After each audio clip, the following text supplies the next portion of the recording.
noches, queridos hermanos en Cristo Jesús. Este es un programa de Eclesía, Pastores Unidos para la proclamación del Evangelio desde San Juan, Zacatepeques. Para dar seguimiento, vamos a tener una oración en estos momentos. Oremos, queridos hermanos. Bendito Señor y Padre Celestial, muchas gracias por darnos vida y salud, también la oportunidad para la enseñanza de tu palabra en el día de hoy. Muchas gracias, Señor. Ayúdanos, lo que hablemos sea conforme a tu palabra, para bendición de nuestros hermanos y también para bendición nuestra. Oramos en el nombre de Jesús, nuestro Señor y Salvador. Amén. Durante varias semanas hemos estado hablando de San Mateo capítulo 5, más conocido como el Sermón del Monte. El día de hoy continuamos con San Mateo 5, versículos 21 al 22, que dice: habéis oído que se dijo a los antepasados, no matarás, y cualquiera que cometa homicidio será culpable ante la corte. Pero yo os digo que todo aquel que está enojado con su hermano será culpable ante la corte, y cualquiera que diga raca a su hermano será culpable delante de la corte suprema, y cualquiera que diga idiota será reo del infierno de fuego. Estos versículos nos da el título de homicidio, enojo e insulto. Decía que en el versículo 21 dice: oísteis que fue dicho a los antepasados.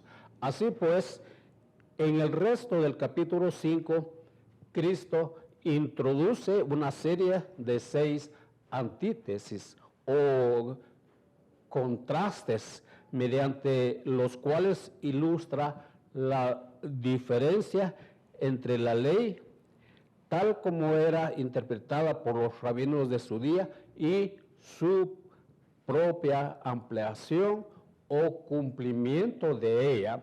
Así sube el listón exigido por la ley y agudiza sus preceptos. Lo hace señalando y condenando la mala disposición del corazón que yace en la raíz de la transgresión, y poniendo luego en contraste el mandamiento positivo. Cada una de las antítesis es introducida por la frase fue dicho o se dijo. Se trata de la misma palabra en el griego, según los versículos 21, 27, 31, 33, 38 y 43.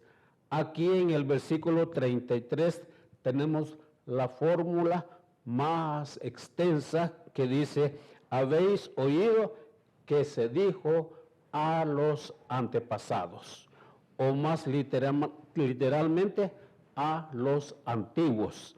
En el versículo 31 encontramos la más escueta: también se dijo. A los antiguos se refiere, por supuesto, a las generaciones anteriores a los que escuchaban a Jesús, y principalmente a la que recibió la ley de Dios en el Sinaí. Pero quizás además debamos entrever detrás de esta palabra el hecho de que en Cristo empieza a manifestarse lo nuevo.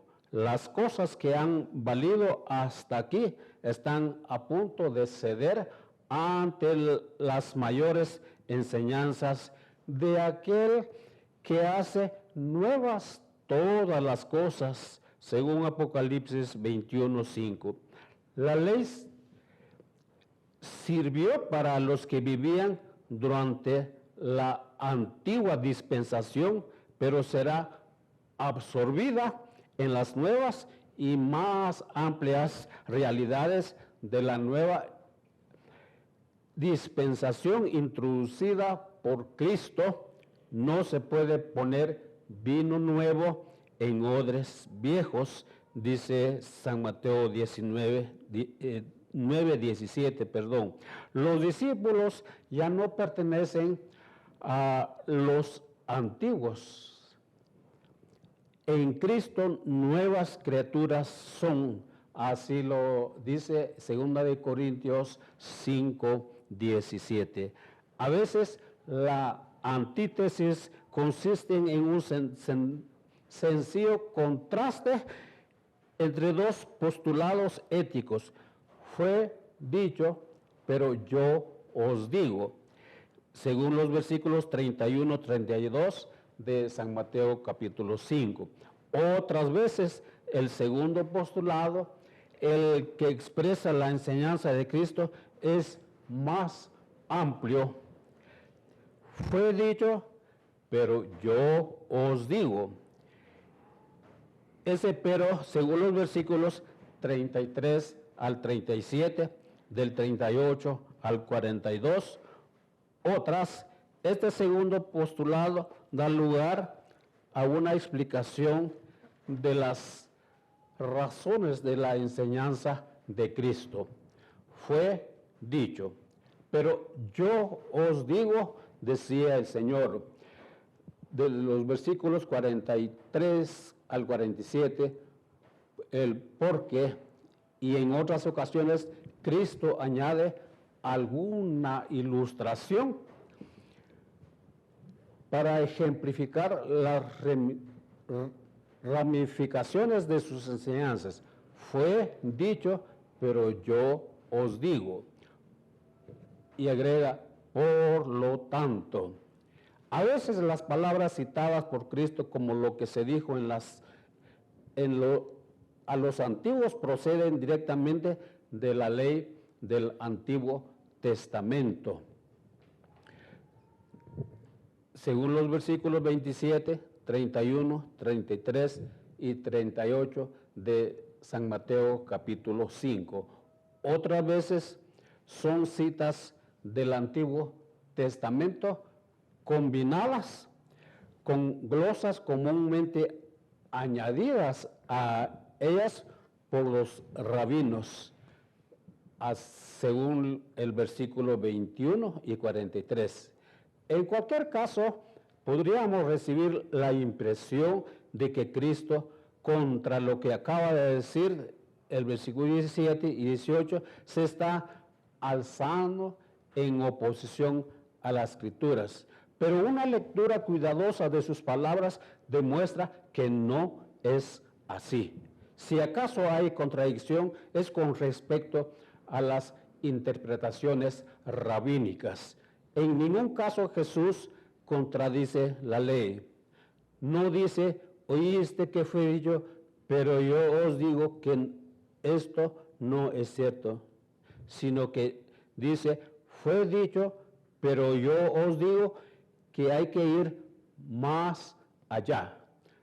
La ley es correcta hasta donde llega, pero Cristo enseña que si queremos manifestar una justicia adecuada para el reino, tendrá que ser mucho mayor que el mero acatamiento formal de los mandamientos del Antiguo Testamento. No obstante, lo miremos como lo miremos, sus enseñanzas tienen que haber sido chocantes para sus primeros oyentes, aún hoy día. Ellos veían en la ley no solo algo de vigencia permanente y de inspiración divina, sino algo inamovible que nadie podía retocar o mejorar. Como botón de muestra, escuchemos lo que decía Filón, un filósofo griego de origen hebreo. Solamente los decretos de Moisés son eternos, incambiables e inconmovibles, como si la naturaleza misma los hubiera sellado con su sello. Cristo acaba de ratificar su carácter permanente, conforme el versículo 18, pero aún así se expresa como alguien que tiene autoridad para ampliar las exigencias de la ley.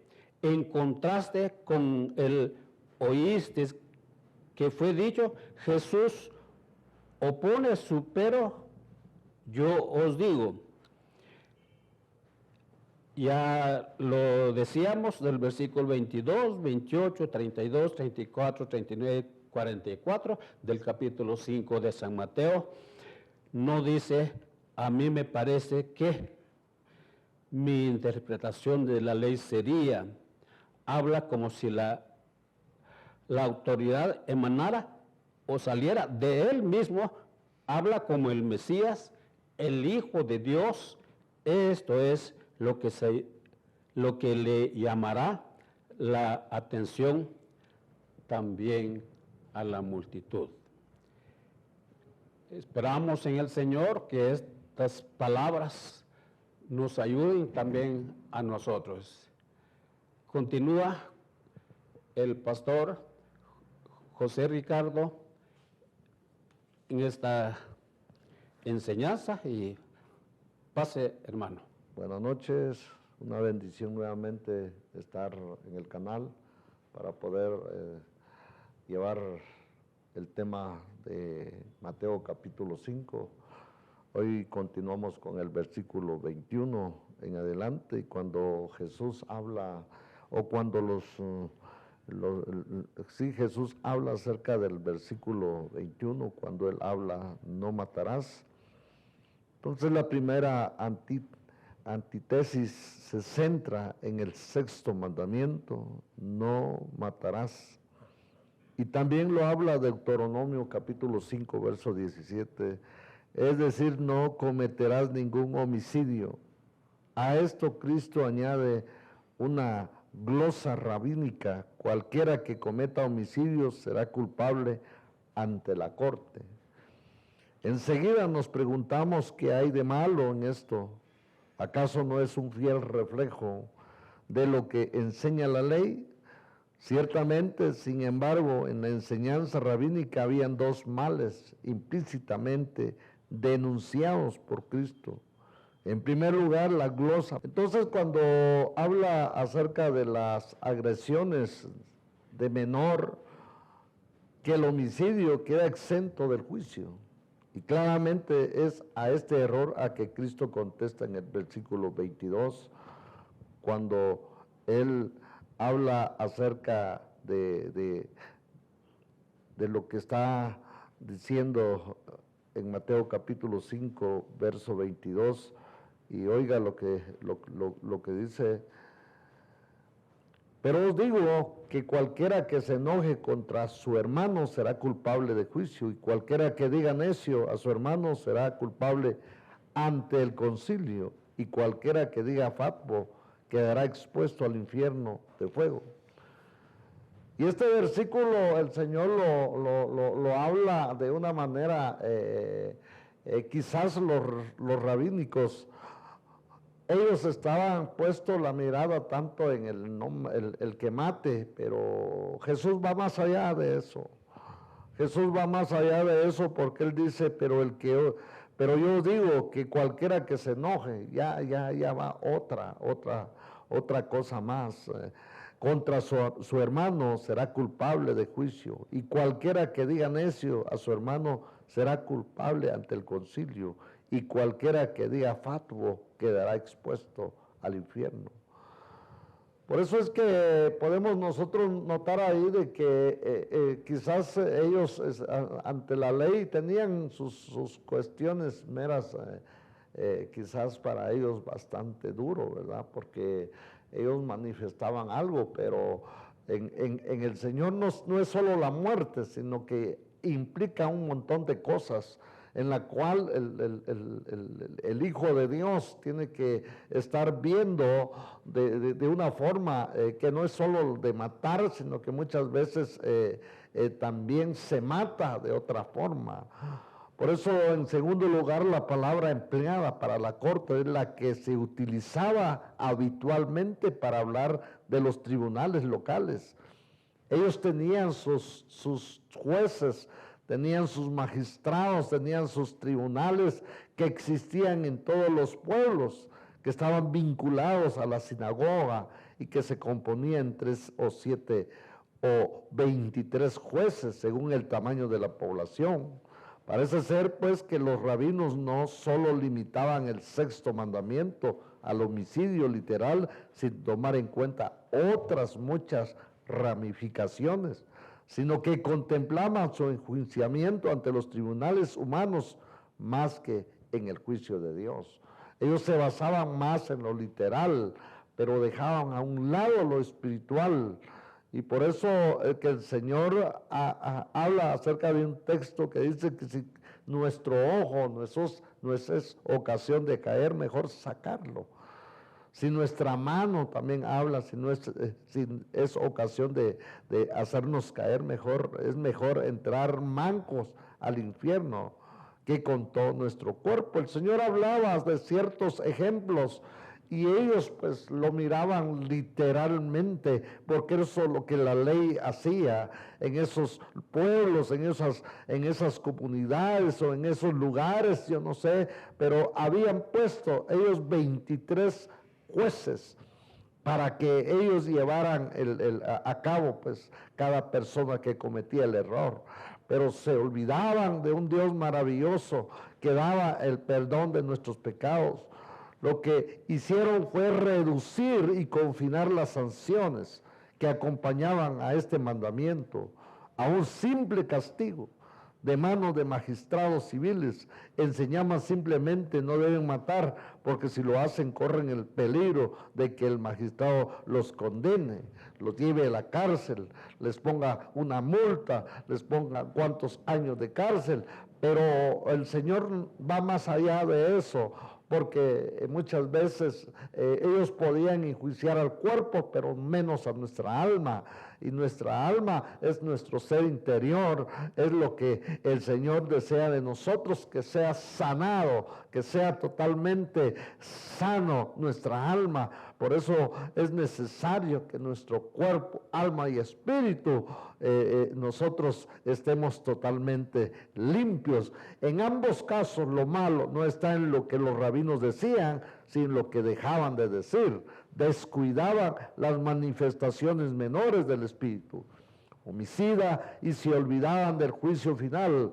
Por supuesto, no habría dicho esto por los énfasis de sus enseñanzas y las prácticas de sus vidas demostraban que en el fondo estas eran sus preocupaciones y así reducían la ley solo con un código penal y pasaban por alto la maldad del corazón que antecede el homicidio. Ellos se olvidaban de eso, ellos miraban lo literal, pero no miraban lo interno. En cambio, nuestro Dios, el deseo de Dios es de que era necesario que el hombre se arrepintiera para que el hombre comprendiera que solamente Dios puede sanar nuestros cuerpos. Por eso allá en 2 Corintios 5:17 habla de modo si alguno está en Cristo, nueva criatura es. Las cosas viejas pasaron y aquí vienen a ser nuevas. ¿Cómo alcanzar lo nuevo en el Señor? Es a través de Cristo, es a través de Él,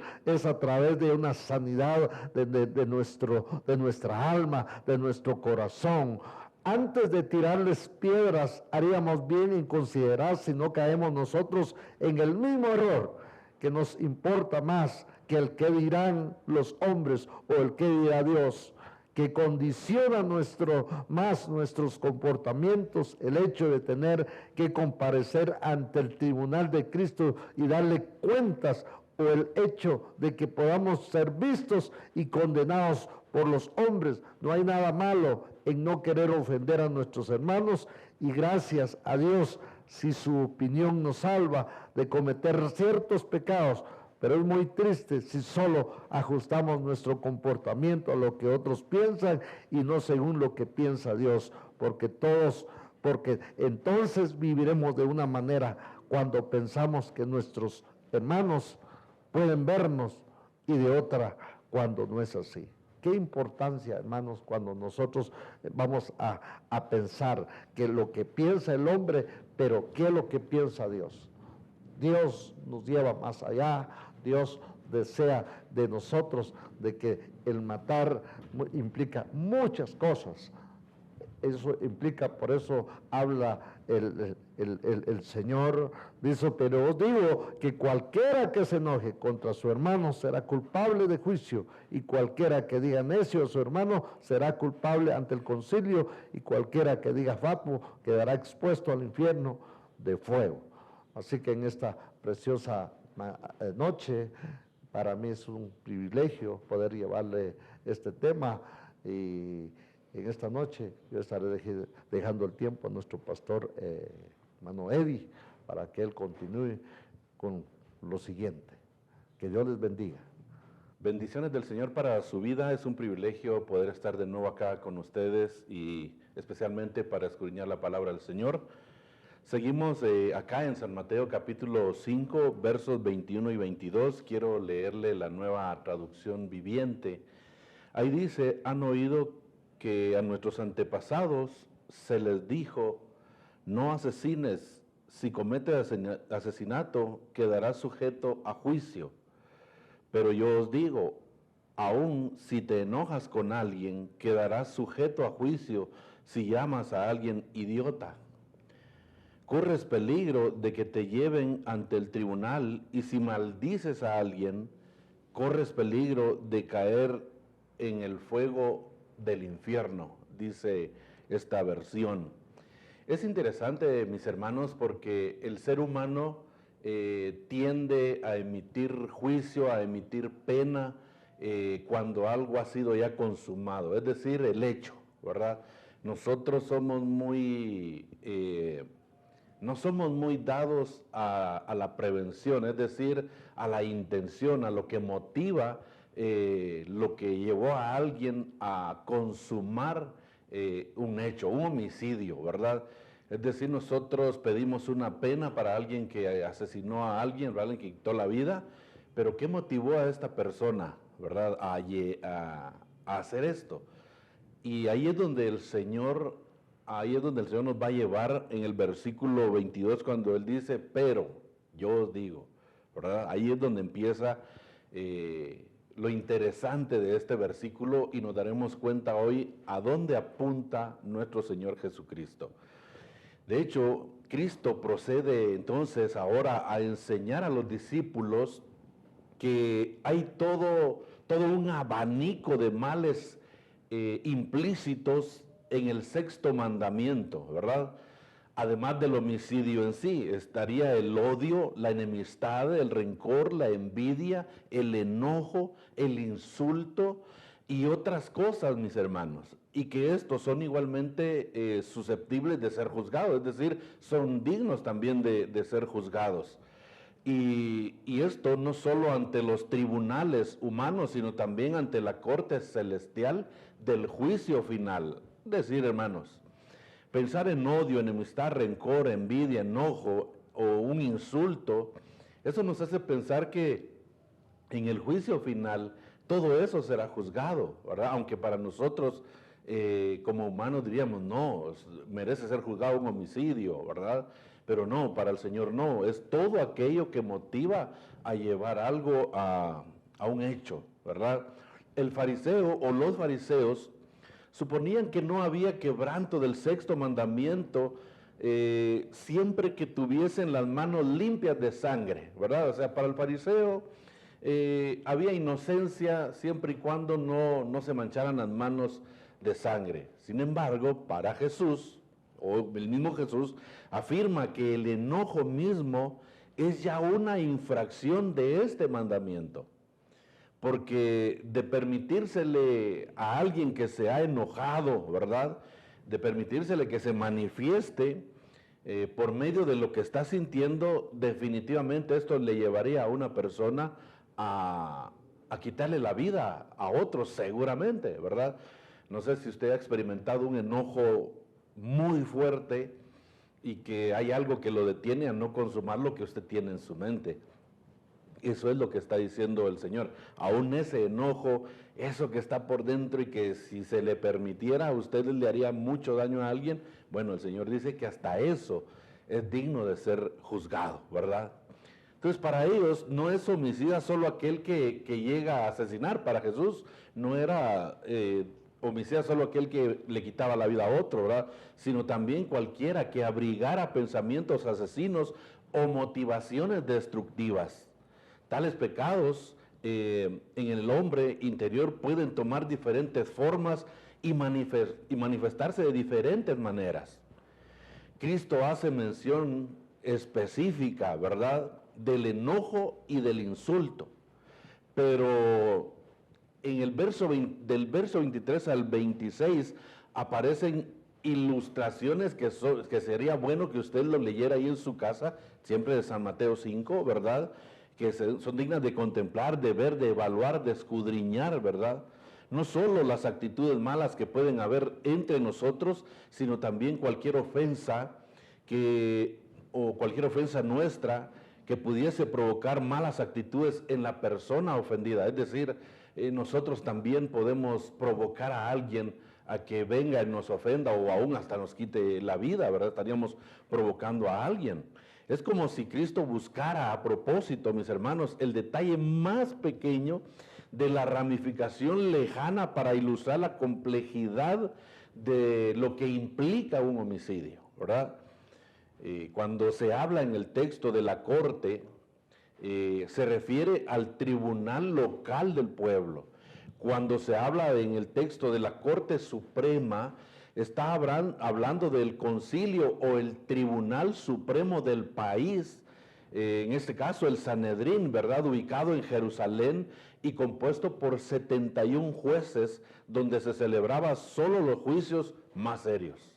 Por otro lado, se habla del infierno de fuego, ¿verdad?, y está aludiendo al destino merecido por todos los que no son declarados justos en el juicio final, cuando Dios mismo juzgue a todos los hombres, ¿verdad?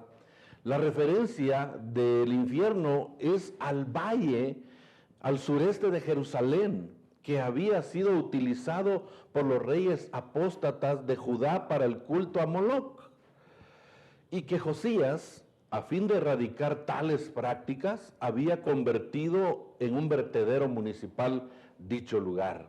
El infierno, por lo tanto, es el lugar donde se quemaba la basura de Jerusalén. Simbólicamente es el destino de todo aquel que no sea digno de entrar en la ciudad celestial. Y el Señor utilizó este lugar porque era un lugar donde el fuego nunca se apaga, ¿verdad? O nunca se apagaba, siempre se mantenía ardiendo. Algo para que usted y yo nos imaginemos cómo era ese lugar. Algo que en nuestro contexto sería el basurero de la zona 3. Usted se da cuenta que el basurero de la zona 3 siempre está humeando, siempre hay fuego, ¿verdad? Por los gases que produce toda la basura, ¿verdad? Entonces siempre hay fuego, nunca se apaga. Era algo similar lo que Jesús usó para decirle: ustedes pueden ir a tal lugar si ustedes son juzgados y hallados culpables y no son dignos de entrar a la ciudad celestial, ustedes serán echados a un lugar similar a este, donde no se apaga el fuego. Por lo tanto, mis hermanos, las tres frases vienen a tener la misma fuerza. Cristo no está diciendo que hay pecados menores por los cuales tendremos que comparecer ante el tribunal del pueblo. No está diciendo eso, sino que está afirmando que aún la más pequeña manifestación de aquel mal denunciado en el sexto mandamiento merece el castigo eterno, mis hermanos. Aunque hace mención de 2 tribunales humanos, no pretende el Señor establecer 3 grados de mal, es decir, Él no está estableciendo pecados grandes, medianos, pequeños, ¿verdad? No está haciendo eso, ni está indicando 3 lugares diferentes que deben ser enjuiciados, sino que la fuerza de su enseñanza, mis hermanos, recae sobre el hecho de cualquier brote de enojo. Es evidencia de quebrantamiento del sexto mandamiento. Es decir, hermano, cualquier cosa que a usted le enoje, allí automáticamente se está quebrantando este mandamiento, ese sexto mandamiento. No necesitamos, pues, hermanos, buscar algún grado mayor de pecaminosidad, ¿verdad? En la palabra idiota, por ejemplo. Si acaso la progresión es descendente, no ascendente, el hombre que se enoja con su hermano merece comparecer ante el tribunal local. Más aún, el que solo le insulta o lo trata, por ejemplo, de imbécil, merece tener que comparecer ante el concilio de Jerusalén. O más aún, el que solo le dedica un insulto pequeño como tonto, pone de manifiesto un desprecio interior que merece el infierno. ¿Por qué? Porque son frases que se usan, mis hermanos, con un sentido despectivo, con un sentido de dañar, y eso que está ahí adentro, que le motivó a decir tales cosas, merece estar ante el tribunal. Es lo que Cristo está diciendo. Así que el Señor nos está invitando a cuidar eso, ¿no? No es necesario que yo tome un arma punzocortante, un arma de fuego y matar a alguien para yo convertirme en un homicida, dice el Señor. No, Él la regla la pone un poco más exigente, un poco más alta, ¿verdad? Para poder emitir un juicio, para llevar a alguien a un tribunal. El Señor dice, no basta con lo consumado, se debe empezar por la motivación, ¿verdad? Así que, hermano, es un reto, por supuesto, no es nada fácil. Ahora, antes de dejar estos versículos, necesitamos hacer un par de aclaraciones, mis hermanos. Las Escrituras nos enseñan que hay una ira según Dios, que no es una manifestación pecaminosa, sino la legítima expresión de una justa indignación ante el pecado del hombre. Es decir, hermanos, hay un enojo que ante los ojos de Dios no es malo, por decírselo en palabras que podamos comprender. ¿Y cuál es ese? Bueno, es la reacción suya ante el pecado. ¿Cómo reacciona usted ante el pecado? Por ejemplo, podemos recordar a Cristo, ¿verdad? Cuando entró al templo y se dio cuenta de aquello que estaban haciendo del templo. Lo habían convertido en un mercado, en un lugar para generar ganancia, en un lugar para robarle a aquellos que llegaban a ofrecer un sacrificio a Dios. Y para él eso era pecado, porque ese lugar no había sido dedicado para ello, sino que había sido dedicado para adorar a Dios. Entonces, ante tal pecado, ¿cuál hubiese sido nuestra reacción? O hoy en día, ¿cuál es nuestra reacción ante el pecado? Cuando usted ante el pecado reacciona con indignación, eso no es malo, ¿verdad? Ahora bien, ese es un enojo, por decirlo así, controlado, ¿no? Ahora, hay otra clase de enojos que no tienen sustento ni fundamento, ¿verdad? Y obviamente el enojo del que habla acá el Señor es un enojo no desmesurado, no descontrolado, ¿verdad? Que lamentablemente es necesario decirlo, pero hay iglesias donde se han dado de golpes, fíjese usted, y no por pecado, sino por otro tipo de cosas. Entonces, esas cosas al Señor no le agradan por todo aquello que hay dentro y motivó aquello, ¿no? Así que el Señor viene y dice, ante el pecado debe haber una reacción santa, diría yo, mi hermano, reaccionando, ¿verdad?, con indignidad, siempre y cuando esto no trascienda, ¿verdad? Y de eso habla el Señor acá. El enojo del que habla aquí es eso, mi hermano, ¿verdad? No habla de aquel enojo donde la justicia de Dios no gobierna, ¿verdad? el enojo humano. Aquellos que se enojan por cualquier cosa, ¿verdad? Como por ejemplo, que les sirvan algo no de acuerdo a lo que ellos pidieron y empiezan muy enojados. No, cuidado con eso, mis hermanos, ¿verdad? Una cosa es la ira justa, mis hermanos, o la denuncia sería de la necedad del hombre impío. Otra muy diferente es el enojo o el insulto como manifestaciones menores de aquellas actitudes que, si se llevaran a sus últimas consecuencias, desembocarían en un homicidio o en el homicidio, ¿verdad? Debemos tomar, hermanos, conciencia de la extrema seriedad de lo que Cristo está diciendo, hermanos. Debemos tomar con seriedad esto. Todos reaccionaríamos horrorizados ante la sola idea de cometer homicidio. Pero, escuche esta pregunta. ¿Acaso no hay en nosotros muchas manifestaciones menores del espíritu homicida? ¿Cuántas veces sentimos rabia, furia, odio y resentimiento contra nuestro prójimo?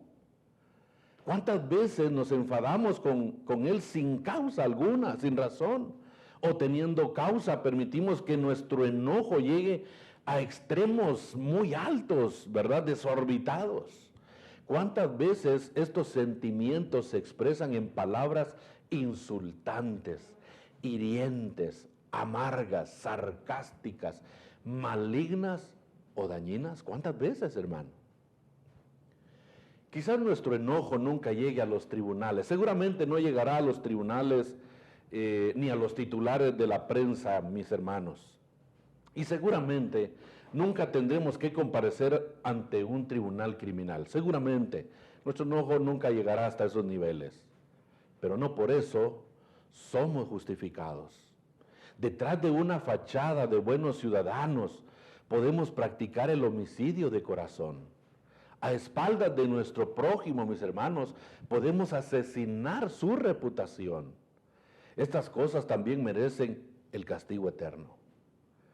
Si no se arrepiente y cree en Cristo, aquel que las practica está encaminado hacia el infierno de fuego, mi hermano. Eso va a pasar. Ahora, usted y yo como hijos de Dios, seguramente nos vimos reflejados en algo de lo que acá hablamos. Y si usted sintió eso, es necesario decirle, Señor, gracias, porque es tu palabra y tu Espíritu Santo el que está hablando a mi vida. Que usted quizás esté pensando ahora mismo, yo sentí ganas de quitarle la vida a fulano. Yo sentí ganas de pegarle a alguien. Quizá ahora mismo usted ahora lo esté recordando. O quizá usted ahora mismo esté recordando aquellas palabras que difamaron y que echaron a perder la reputación de alguien por un enojo suyo. Quizá ahora lo esté recordando. Y si usted nunca pidió perdón, yo le invito hoy a que usted pueda decirle a Dios que perdone ese pecado. Porque hoy vimos, a la luz de la palabra de Dios, que no hay necesidad de ir y darle un balazo a alguien o ir y apuñalar a alguien. No, no hay necesidad. Basta y sobra con palabras insultantes, basta y sobra con la intención del corazón, basta y sobra con aquellas palabras que digamos a espaldas de nuestro prójimo. Yo le invito a orar en esta hora y le pido que hable con Dios allí donde usted está en este momento. Padre, te damos gracias en esta hora. Gracias por el privilegio que nos das de abrir tu palabra y de que ella hable a nuestra vida. Gracias, Señor, porque tu palabra es como un espejo donde podemos reflejarnos cómo estamos, Señor. Y si en esta hora, Señor, tu palabra reflejó algo que no está bien dentro de nosotros, pedimos perdón en el nombre de Jesús. Si en nuestro ser interior han habido pensamientos de destrucción, han habido pensamientos, Señor, o quizá, Señor, hasta hemos llegado al punto de pensar si pudiéramos quitarle la vida a alguien. Señor, en el nombre de Jesús, perdona esos pensamientos que para nada te han honrado. Perdona aquellas palabras que han salido de nuestra boca para difamar, para dañar, para perjudicar al prójimo, sea al vecino o sea un hermano en la sangre o en el espíritu, Señor. Por favor, perdónanos, Padre. En el nombre de Jesús oramos para que también, Señor, tú perdones a aquellos que nos ven, que nos oyen y que se han sentido confrontados con tu palabra. Porque hoy nos has dicho, Señor, no es solo la consumación de un acto, sino hoy nos has dicho, Padre, todo aquello que motiva un homicidio también es digno de estar ante un tribunal. Y por esa razón hoy estamos delante de ti, Señor, pidiendo perdón. Perdónanos, por favor, en el nombre de Jesús. Y ayúdanos, Padre, a través de tu palabra y tu Espíritu Santo, a ser mejores hijos tuyos cada día. En Cristo Jesús oramos. Amén. Recuerde, mi hermano, somos Eclesía, Pastores Unidos desde acá de San Juan, Zacatepeques, para la proclamación del Evangelio. Que Dios bendiga su vida y nos vemos en una próxima.